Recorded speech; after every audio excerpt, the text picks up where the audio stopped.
Keystone, Universe of Education.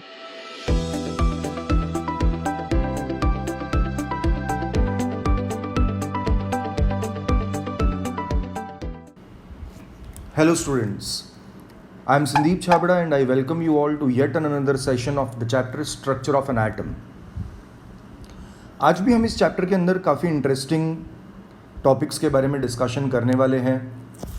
But before we go ahead and discuss the topics of our today's lecture, let us take a quick revision of what we studied in the class last time.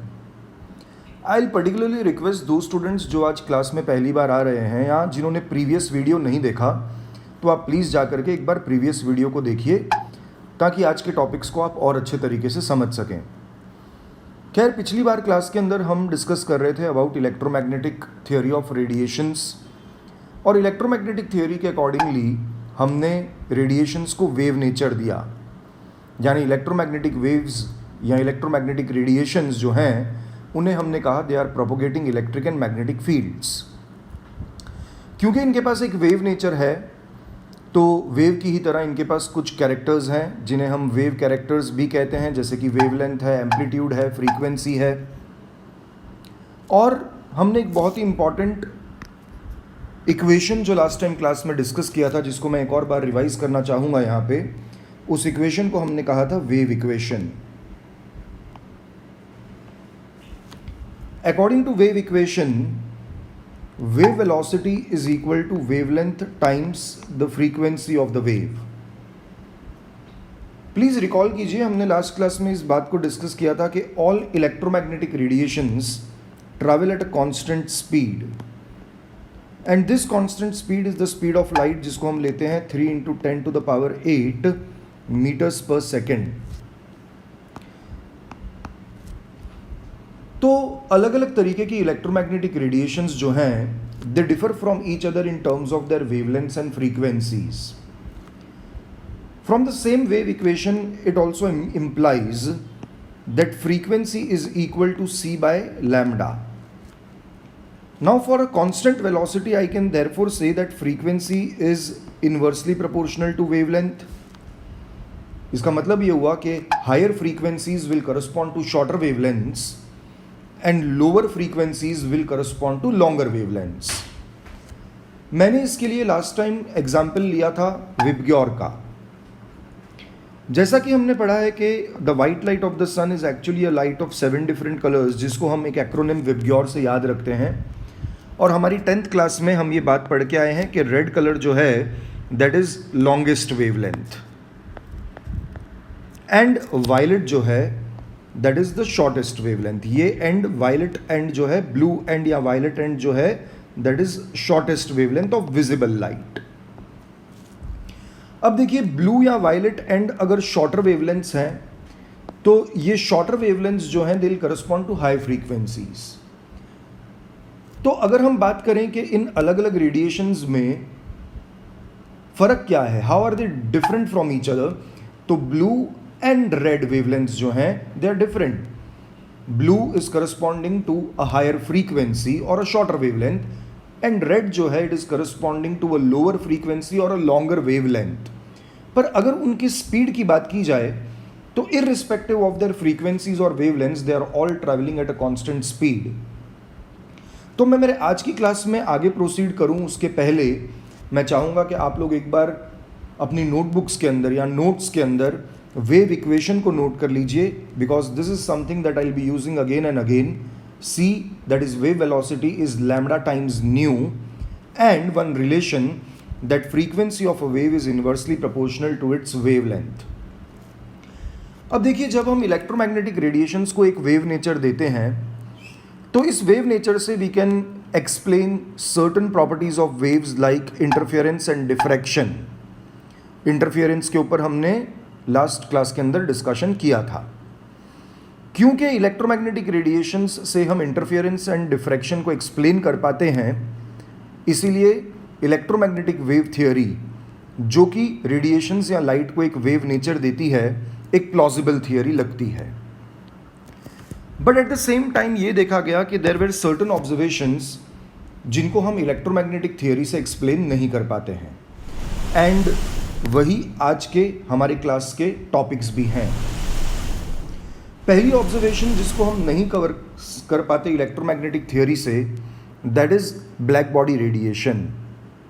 Black body radiation को explain करने के लिए हमें ज़रूरत पड़ती है a theory that is called Planck's quantum theory that was proposed by Max Planck. So in our today's class we'll be taking up these two discussions. पहले हम डिस्कस करेंगे कुछ ब्लैक बॉडी रेडिएशन के बारे में एंड ये भी समझेंगे कि why is electromagnetic theory a failure in explaining black body radiation. And फिर ये देखेंगे कि प्लैंक्स क्वांटम थियोरी क्या है and how is Planck's quantum theory able to explain black body radiation which cannot be explained based on electromagnetic wave theory. Before we go ahead, मैं जानता हूँ सब बच्चों के मन में ये एक डाउट जरूर है कि what do I mean by a black body। तो चलिए अगर हम बात करना शुरू ही करना चाहते हैं तो इसी से हमारे टॉपिक को शुरू करते हैं कि ब्लैक बॉडी एग्जैक्टली होता क्या है। हमारे आसपास जो ऑब्जेक्ट्स रहते हैं या जो बॉडीज़ रहती हैं वो जनरली इस तरीके का बिहेवियर शो करती हैं। इन बॉडीज़ के ऊपर जो फ्रीक्वेंसीज डायरेक्ट की जाती हैं, बॉडीज़ इनमें से कुछ फ्रीक्वेंसीज को कंप्लीटली एब्जॉर्ब कर लेती हैं and there are certain frequencies जिन्हें ये एब्जॉर्ब ना करके रिफ्लेक्ट बैक करती हैं। जिन फ्रीक्वेंसीज को ये बॉडी रिफ्लेक्ट करती है हमें बॉडी जो है उसी कलर की दिखती है। तो फॉर एग्जाम्पल अगर सनलाइट इस बॉडी के ऊपर गिर रहा है which is a light of 7 different colours and let us से उसमें से इस बॉडी ने रेड कलर की फ्रीक्वेंसी को रिफ्लेक्ट किया। अगर बॉडी रेड फ्रीक्वेंसी रिफ्लेक्ट कर रहा है तो ये बॉडी हमें रेड कलर की दिखाई देगी एंड इसका मतलब ये होगा कि बाकी की सभी फ्रीक्वेंसीज जो हैं इस बॉडी ने एब्जॉर्ब कर ली हैं। तो जनरली हमारे आसपास की बॉडीज़ कुछ इस तरह से बिहेव करती हैं कि वो कुछ फ्रीक्वेंसीज को एब्जॉर्ब करती हैं और कुछ फ्रीक्वेंसीज को रिफ्लेक्ट कर देती हैं। पर अगर कोई ऐसी बॉडी हो जो उस पे गिरने वाली हर फ्रीक्वेंसी को एब्जॉर्ब कर ले, अब ये फ्रीक्वेंसी जो है इलेक्ट्रोमैग्नेटिक स्पेक्ट्रम के किसी भी रेंज में हो सकती है। ये फ्रीक्वेंसी इंफ्रारेड हो सकती है, अल्ट्रावायलेट हो सकती है या विजिबल हो सकती है। Visible 10 to the power 15 hertz, पिछली क्लास में जाकर के एक बार रिवाइज कीजिए। अगर ये बॉडी ऐसी है कि ये इलेक्ट्रोमैग्नेटिक स्पेक्ट्रम में किसी भी फ्रीक्वेंसी को एब्जॉर्ब कर ले, यानी ये बॉडी बन जाती है perfect absorber of all the frequencies. अब ये देखा गया कि अगर कोई बॉडी फ्रीक्वेंसीज एब्जॉर्ब करती है तो हीट करने पे ये बॉडी उन्हीं फ्रीक्वेंसीज को एमिट करेगी। अगर मेरे पास एक ऐसा बॉडी है जो सभी फ्रीक्वेंसीज को एब्जॉर्ब करता है तो जब मैं इस बॉडी को हीट करूंगा ये सभी फ्रीक्वेंसीज को एमिट भी करेगी। यानी कि मैं इस बॉडी को कह सकता हूं कि ये एक ऐसी बॉडी है जो कि है एक perfect absorber and a perfect emitter of all the frequencies. इसी तरीके की बॉडी को जो कि एक हाइपोथेटिकल या आइडियलाइज्ड बॉडी है, पर ऐसी बॉडी जो कि सभी फ्रीक्वेंसीज को एब्जॉर्ब कर ले और उन्हीं फ्रीक्वेंसीज को एमिट भी करे। In other words, a body that absorbs all incident electromagnetic radiations and a body that can also emit all the electromagnetic radiations, a perfect absorber and a perfect emitter। इसी तरीके की body को कहा जाता है black body. तो चलिए, बहुत बढ़िया बात है कि आप लोग ये तो समझ गए कि ब्लैक बॉडी हम किसे कहते हैं, पर अभी भी आपको ये नहीं पता चला कि ब्लैक बॉडी रेडिएशन क्या चीज़ है। ब्लैक बॉडी रेडिएशन को समझने के लिए हमें यह देखना होगा कि what happens when a solid is heated. अब हमारे पास ब्लैक बॉडी तो है नहीं क्योंकि वो एक हाइपोथेटिकल बॉडी है, तो हम एक ऐसी बॉडी लेते हैं which is very close to a black body, जो कि हो सकता है एक मेटालिक सॉलिड। जब हम एक मेटालिक सॉलिड को हीट करते हैं तो इनिशियली जब हम उसे लो टेम्परेचर्स पर हीट करते हैं तो ये देखा गया कि ये मेटालिक सॉलिड जो है at lower temperatures will start to glow with red. At still higher temperatures जब हम इसे हीट करते हैं it start to glow with orange. Still at higher temperatures it would glow with yellow. At very high temperatures metallic solid would glow with blue, and at very high temperatures it would finally start to glow with white. बड़ी interesting observation है। जब आपने एक metallic solid को low temperature पर heat किया, it glows with red. अब temperature बढ़ाते गए and with increase in temperature emitted radiation का कलर बदल रहा है। At higher temperature it glows with orange, at still higher temperatures yellow, at very high temperatures blue, and finally at very very high temperatures it would start to glow with white. Just try to relate these colors in terms of frequency. Once again मैं VIBGYOR का example लूंगा। Visible light, again a light of 7 different colours जिसको हम याद रखते हैं with this acronym VIBGYOR, जहां पे हमने पढ़ा है कि रेड कलर जो है लॉन्गेस्ट वेवलेंथ, और लॉन्गेस्ट वेवलेंथ होने की वजह से ये करस्पॉन्ड कर रहा है टू लोवेस्ट फ्रीक्वेंसी। वायलेट या ब्लू एंड की बात करें तो शॉर्टर वेवलेंथ्स हैं, and shorter the wavelength and therefore this is corresponding to high frequency. तो अगर सॉलिड को हीट करने पे उसका colour slowly from red to orange to yellow to blue अगर मूव कर रहा है in terms of frequency, it is moving from a range of a lower frequency to a range of a higher frequency. तो ये जो frequency distribution हमको देखने को मिलता है upon heating a metallic solid, it is something similar to what we see when we heat a black body. This characteristic frequency distribution of the emitted radiations when a black body is heated is what you mean by the black body radiation. तो अगर आप ये जानना चाहते हैं कि black body radiation क्या चीज़ होती है, तो ब्लैक बॉडी रेडिएशन को जानने के लिए आपको पहले तो ये समझना होगा कि what happens when a metallic solid is heated. और देखिए, जैसा मैंने अभी आपको कहा कि when a metallic solid is heated हमें एक ग्रेजुअल चेंज देखने को मिलता है। It gradually changes from red to orange to yellow to blue, I don't know why it is missing here, and finally white as the temperature gradually increases. So that is what I was explaining you, that there is a characteristic distribution of the frequency when a metallic solid is heated, and this is similar to the frequency distribution that we see upon heating a black body. यही characteristic frequency distribution, I am going to mark all the important words that should go into your head. This characteristic frequency distribution depends upon temperature.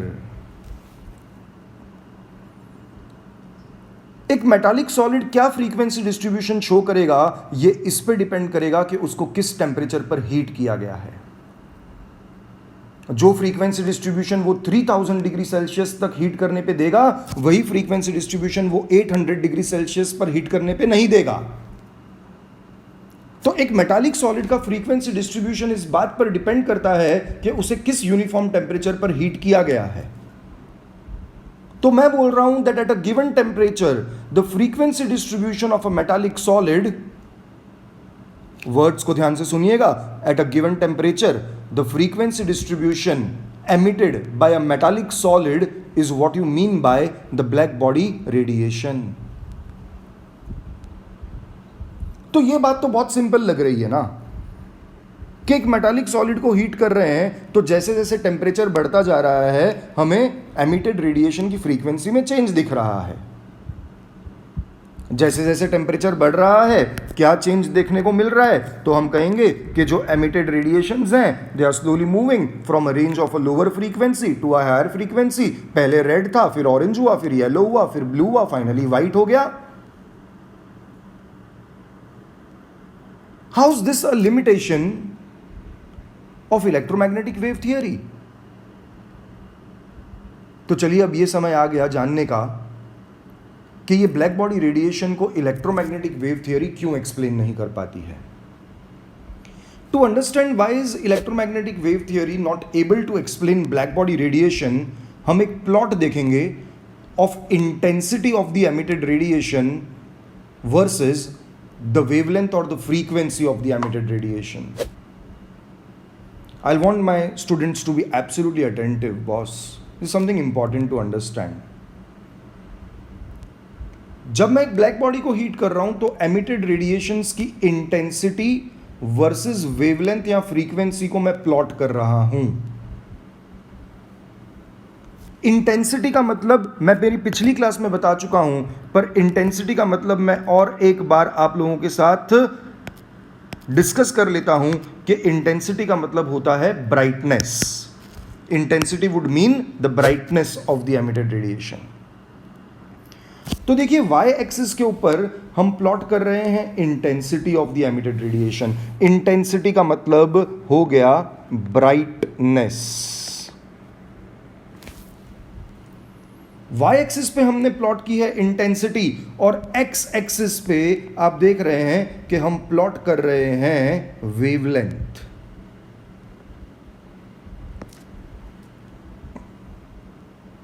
अब आपको बहुत अच्छे से समझ आ जाएगा what did I mean by saying, क्योंकि मेरे को पता है कुछ बच्चों को पिछले टॉपिक में अभी भी कंफ्यूजन था जब मैं ये कह रहा था कि फ्रीक्वेंसी डिस्ट्रीब्यूशन टेम्परेचर डिपेंडेंट है,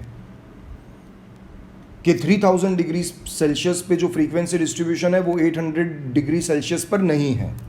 ये बात बहुत बच्चों को समझ नहीं आई, मुझे पता है, पर इस ग्राफ को देख करके आपको ये बात बहुत क्लियरली पता चल जाएगी। यहां पे मैंने अलग अलग टेम्परेचर्स पर फ्रीक्वेंसी डिस्ट्रीब्यूशंस को प्लॉट किया हुआ है। हम देख रहे हैं, सबसे पहले हम बात करते हैं व्हाट हैपेंस जब हमने एक मेटालिक सॉलिड को हीट किया है एट 3000 केल्विन।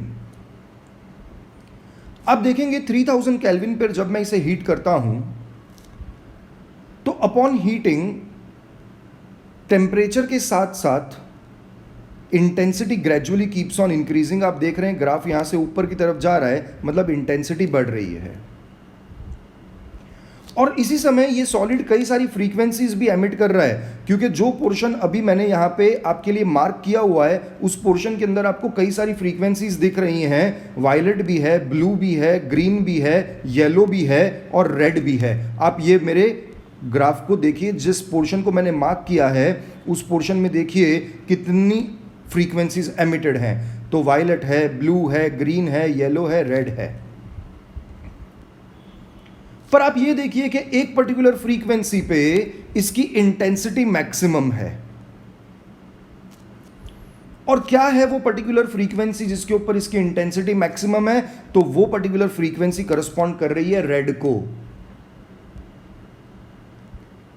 तो सॉलिड जो है वो 3000 केल्विन पे frequencies blue, yellow, green, orange emit जरूर कर रहा है, पर हाईएस्ट इंटेंसिटी या ब्राइटनेस से वो रेड एमिट कर रहा है, और जिसकी वजह से 3000 डिग्री सेल्सियस पर हीट करने पे ये सॉलिड मुझे रेड हॉट दिखता है। अब अगर इसी सॉलिड को 3000 केल्विन की जगह मैं 4000 केल्विन तक ले जाऊं तो 4000 केल्विन पे भी आप देख रहे हैं वायलेट भी एमिट हो रही है। आप देखिए यहां पे ये पूरा पोर्शन एमिट हो रहा है, वायलेट भी एमिट हो रहा है, वायलेट भी एमिट हो रहा है, ब्लू भी हो रहा है, ग्रीन भी हो रहा है, येलो भी हो रहा है, रेड भी हो रहा है। पर हाईएस्ट इंटेंसिटी अब करस्पॉन्ड किसे कर रही है? येलो को। तो 4000 डिग्री केल्विन पर हीट करने पे मुझे ये सॉलिड अब रेड कलर से ग्लो होता हुआ नहीं दिखता, मुझे ये सॉलिड जो है वो येलो कलर से ग्लो होता हुआ दिखता है, क्योंकि अब हाईएस्ट इंटेंसिटी या ब्राइटनेस येलो लाइट की है। उसी तरह से जब मैं इसे और हाई टेम्परेचर्स पर ले जाता हूं, very high temperatures like 6000 kelvin तक अगर मैं उसे ले गया, तभी भी रेडिएशंस तो एमिट हो रही हैं। अगेन वायलेट भी हो रहा है, ब्लू भी हो रहा है, ग्रीन भी हो रहा है, ऑरेंज एंड येलो, रेड सभी हो रहे हैं, बट हाईएस्ट इंटेंसिटी है ब्लू की। तो ये मुझे ब्लू या वाइट दिखाई दे रहा है एट 6000 केल्विन। तो यही कारण था कि जब हम टेम्परेचर को स्लोली इंक्रीज करते हैं तो एमिटेड रेडिएशन की फ्रीक्वेंसी बदलती जाती है, from red to yellow to blue और वाइट। बट अगेन अभी तक ये नहीं पता चला how is this a limitation in explaining the electromagnetic theory. Electromagnetic theory ये क्यों एक्सप्लेन नहीं कर पा रही है? अब इमेजिन कीजिए कि अगर यही ट्रेंड कंटिन्यूड रहे, मींस अगर मैं इसी सॉलिड को और हायर टेम्परेचर्स तक हीट करूं, a temperature which is even higher than 6000 kelvin, then the intensity should further increase, और इंटेंसिटी के इंक्रीज के साथ साथ फ्रीक्वेंसी भी इंक्रीज होनी चाहिए। तो अगर रेड से येलो गए, येलो से वायलेट गए, तो अब इससे हायर टेम्परेचर पे वायलेट से भी हायर फ्रीक्वेंसीज पर हमें चले जाना चाहिए, और वायलेट से हायर फ्रीक्वेंसी होगी अल्ट्रा वायलेट, हम विजिबल रेंज से बाहर निकल जाएंगे। मतलब when a solid is going to be heated at a very very high temperature, large amount of radiations are going to be given out in ultraviolet region of electromagnetic spectrum, and that too at very high intensities। तो मेरे graph का curve कुछ ऐसा हो जाएगा इस case के अंदर, वेरी हाई इंटेंसिटीज, एंड मेरी फ्रीक्वेंसी वायलेट से भी कम हो करके अल्ट्रा वायलेट रीजन में घुसना शुरू कर देगी। Large amount of radiations will now be given out in ultraviolet region with very high intensities. This should happen if this trend has to continue. Which trend? Solid upon heating is going on emitting radiations of higher and higher and higher frequencies. तो violet तक तो पहुंच ही गए थे, अब इससे higher temperature पर frequency कहां जाएगी? अल्ट्रावायलेट में ही जाएगी। एंड हम देख रहे हैं हर बार फ्रीक्वेंसी की इंक्रीज के साथ इंटेंसिटी भी बढ़ रही है, मतलब large intensities and large radiations with high intensities are going to be now emitted in ultraviolet region of the spectrum.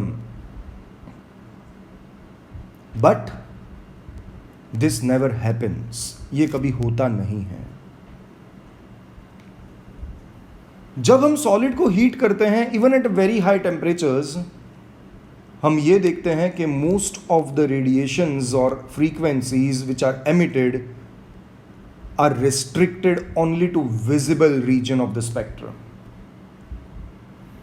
Very few frequencies are given out in infrared और ultraviolet. Majority of the frequencies belong to visible region of the spectrum. तो यहां पे कुछ गड़बड़ हो गई है electromagnetic theory में, क्योंकि इलेक्ट्रोमैग्नेटिक थियरी के हिसाब से जब ये प्लॉट बनाया गया तो इस प्लॉट में फ्रीक्वेंसी बढ़ती चली जा रही है with temperature, and at very high temperatures ये फ्रीक्वेंसीज अल्ट्रावायलेट रीजन में चली जानी चाहिए। Therefore at very very high temperatures most of the radiations have to be in ultraviolet with large intensities. This never happens, boss.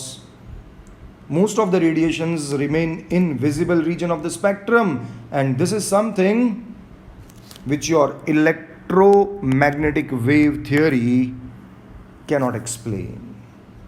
It cannot explain this. So finally we come to this point that what was the limitation of electromagnetic theory in explaining the black body radiation. Very interestingly, now you come to a point wherein ये बात बताना ज़रूरी है कि electromagnetic theory में radiations का केवल wave nature consider किया गया था, पर इलेक्ट्रोमैग्नेटिक रेडिएशंस या लाइट के पास ड्यूअल नेचर है। अलॉन्ग विथ वेव नेचर इनके पास और एक नेचर है जिसको कहा जाता है quantum nature. The drawback of classical mechanics, the drawback of classical theory, the drawback of electromagnetic wave theory is that electromagnetic wave theory does not takes into account the quantum nature of radiations. It takes into account only the wave nature, and wave nature से predict किए गए formulas black body radiation को explain नहीं कर पाते हैं। So our first limitation is here for you that electromagnetic radiation, when it was developed in 19th century, it was a classical theory and it was not aware of quantum nature of light at that time.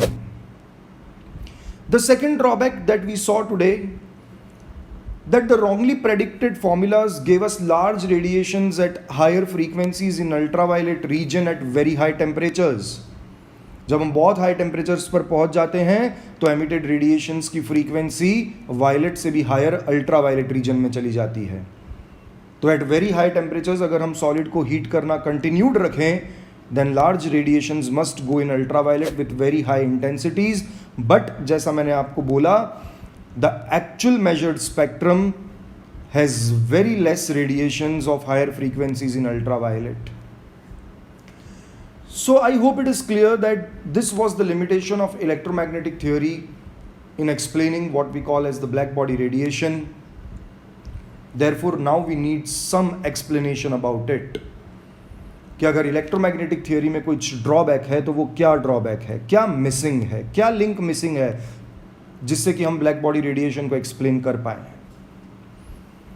This missing link was discovered by a very famous scientist Max Planck, and he did this with a theory which is famously known as Planck's quantum theory. This also takes us to the next topic of our lecture today, wherein we'll begin now the discussion about the Planck's quantum theory.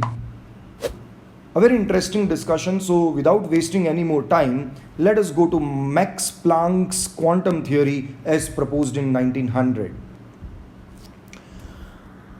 Planck ने अपनी quantum theory में कुछ ऐसी बात की जिसने उस समय के फिजिसिस्ट को हिला करके रख दिया. जब मैक्स प्लैंक ने पहली बार अपनी थियोरी प्रपोज की तो इस थियोरी पे किसी ने बिलीव नहीं किया, but finally he was given the Nobel prize for the same discovery. So let us understand कि क्या थी मैक्स प्लैंक की ये quantum theory and what exactly do I mean by the word quantum.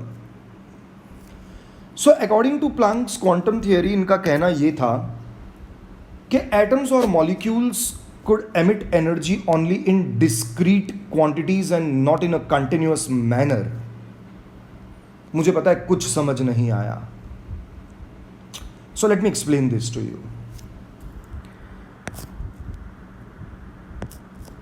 According to Planck's theory, let us imagine कि मेरे पास यहां पे एक येलो कलर का रेडिएशन, ब्लू कलर का रेडिएशन है.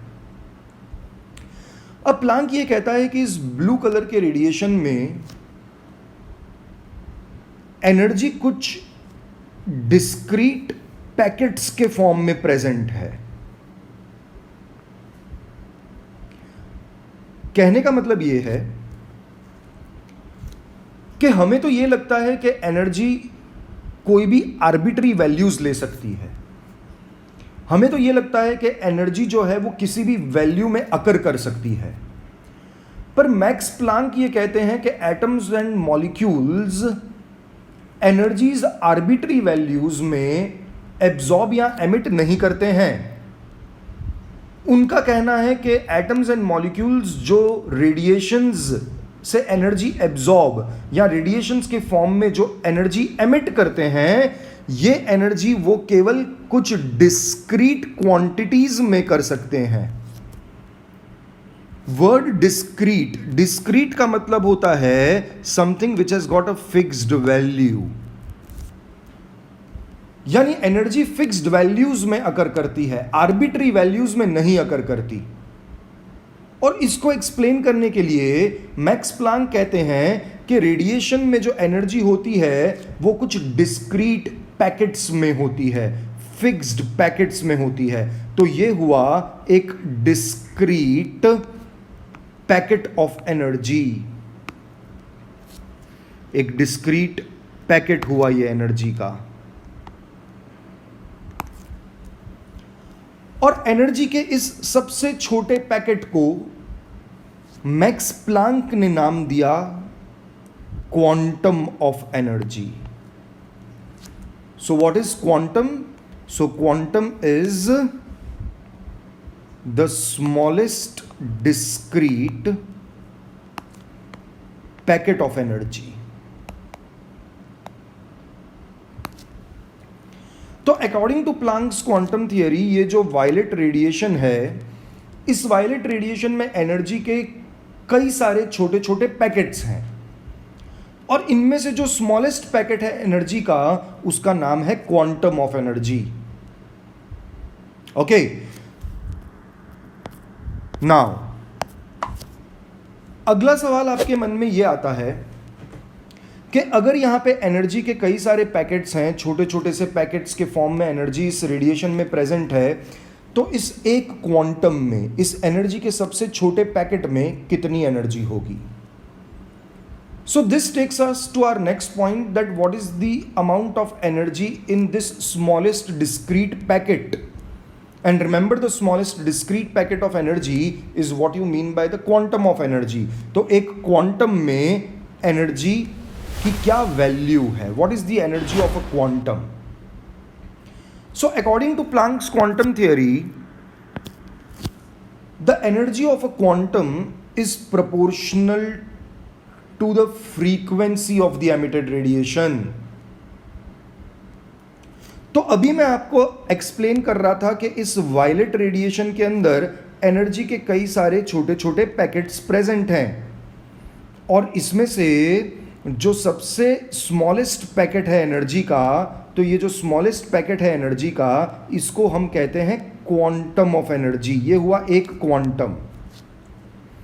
अब इस सिंगल क्वांटम में एनर्जी कितनी है, तो according to Planck's theory the energy of this quantum, single quantum, is directly proportional to the frequency of the emitted radiation. Whenever we remove proportionality and place an equal to sign, we know we have to multiply it with a constant. तो यहां पे जो constant हम multiply करते हैं that is denoted by letter h. तो expression बनता है E is equal to h nu. Now this is the energy of one quantum, and what is h here? So h here is a constant and the constant is known as Planck's constant. The value of Planck's constant is 6.626 into 10 to the power minus 34 joule seconds. ये इसकी value है जो आपको याद रखनी होगी. तो चलिए इस बात को थोड़ा सा और समझने की कोशिश करते हैं. लेट अस से कि ये हमारे पास वो वायलेट रेडिएशन है और जैसा कि हमने पढ़ा कि इस वायलेट रेडिएशन के अंदर एनर्जी के कई सारे फिक्स्ड वैल्यू के, डिस्क्रीट वैल्यू के पैकेट्स हैं, जिसमें से जो स्मॉलेस्ट पैकेट है एनर्जी का उसको हमने नाम दिया है क्वांटम ऑफ एनर्जी. अब अगर मुझे ये कहा जाए कि इस वायलेट रेडिएशन का जो वेवलेंथ है that is equal to 400 nanometres, then what will be the energy of one single quantum. So according to Planck's theory, the energy of a single quantum is to be expressed as E, that is equal to h times nu. But हमें यहाँ पे lambda यानी wavelength दिया है, not the frequency. तो हम हमारे famous wave equation को यूज़ करते हैं कि C is equal to lambda times nu, जिससे हम ये डिराइव कर सकते हैं कि nu is equal to C by lambda. अब अगर हम न्यू के इस एक्सप्रेशन को एनर्जी के एक्सप्रेशन में सब्सटीट्यूट कर दें तो एनर्जी की एक्सप्रेशन निकल करके आएगी E is equal to h C by lambda. Let us now replace the values of all three, that is h, c and lambda in this equation of energy. तो h की value को हम replace करेंगे, that is 6.626 into 10 to the power minus 34 joule seconds. c that is velocity of light और इसकी value हम जानते हैं 3 into 10 to the power 8 meters per seconds divided by wavelength which is in nanometers. उसको अगर हम metre में convert करें then it is going to be 400 into 10 to the power minus 9 meters.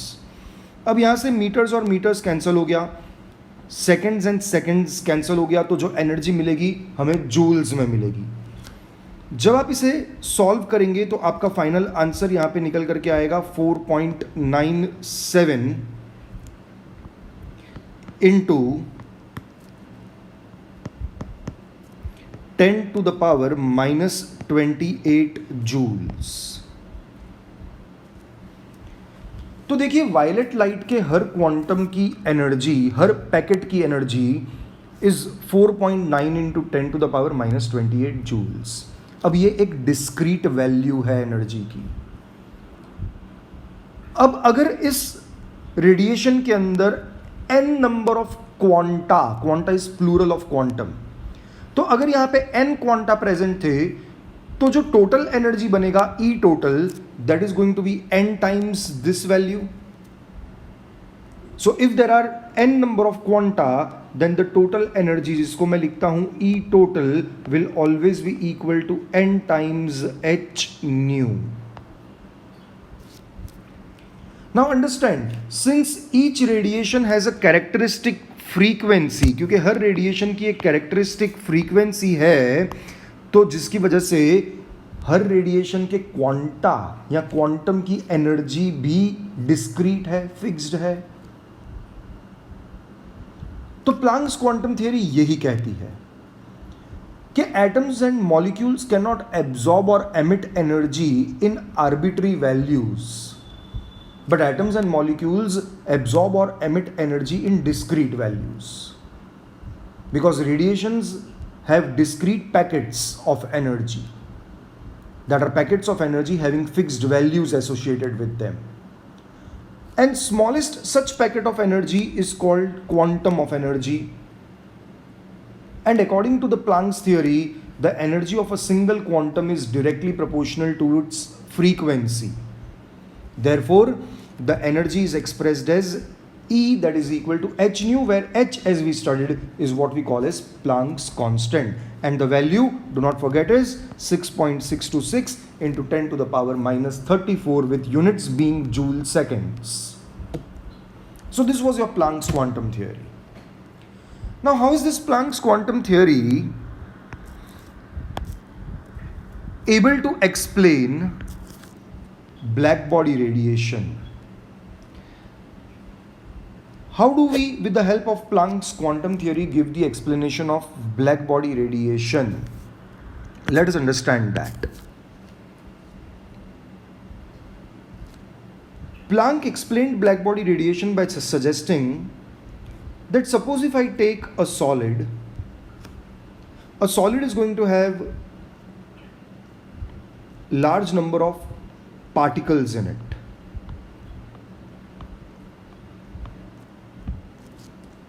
These particles in a solid were called particle oscillators. These were called particle oscillators. When you are going to heat a solid at a low temperature, the particle oscillators would also oscillate at low frequencies, क्योंकि उनकी energy कम है. They are being heated at low temperature, तो वो भी lower frequencies पे oscillate कर रहे हैं. And when the particle oscillators are oscillating at a lower frequency, they are also emitting radiations of lower frequency.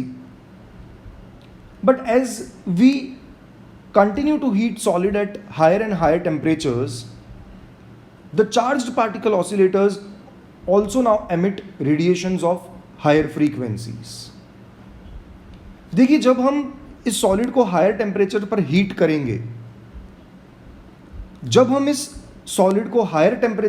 करेंगे, तो हायर टेम्परेचर पे इसके पार्टिकल ऑसिलेटर्स की एनर्जी भी इंक्रीज होगी with the increase in the temperature. पर Planck theory ये कह रही है कि ये जो इंक्रीज इन एनर्जी होगी इन पार्टिकल ऑसिलेटर्स की, that increase in energy will happen in minimal discrete amounts. कि पार्टिकल ऑसिलेटर्स की एनर्जी आर्बिट्री अमाउंट में इंक्रीज नहीं होगी. पार्टिकल ऑसिलेटर्स की एनर्जी टेम्परेचर के साथ इंक्रीज जरूर होगी, पर आर्बिट्री वैल्यूज में नहीं इंक्रीज होगी.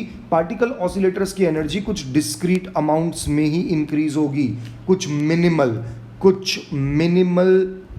डिस्क्रीट अमाउंट्स में एनर्जी इंक्रीज होगी.